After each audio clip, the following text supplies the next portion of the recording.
My friends, let me speak plainly, as the man behind those words. When I wrote that people would come to love their oppression, I was not being dramatic. I was describing a new kind of control, more refined than the tyrannies of the past. The old oppression was loud: boots, prisons, fear. It provoked resistance because it was visible. But I saw another form emerging, oppression that feels like comfort. It would not rule through terror, but through pleasure, distraction, and habit. It would not need to burn books. It would make people lose the desire to read them and bury thought beneath endless noise. Even in my time, the foundations were forming. Radio carried a single voice into every home. Cinema trained millions to prefer spectacle over reflection. Advertising sold identity, and behavior science showed how easily people are moved by suggestion, emotion, and belonging.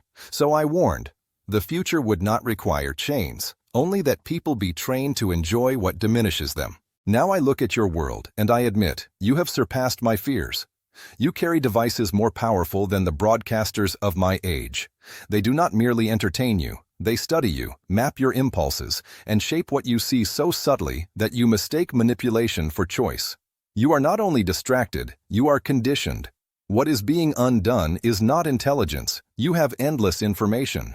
What is being undone is your capacity to think, which requires silence, patience, and continuity. Thinking tolerates uncertainty. Thinking wrestles with complexity. But your technologies reward the opposite: speed, certainty, outrage, tribal reflex. The mind becomes fragmented, reactive, easily led. And the most dangerous twist of all, people begin to defend the very system that shrinks them. You do not need prisons when you have endless feeds. You do not need censorship when you have overwhelming noise. You do not need a boot on the neck when you can offer dopamine in the palm. Technology itself is not evil, but a tool becomes a weapon when it serves power over truth, replacing inner agency with external control.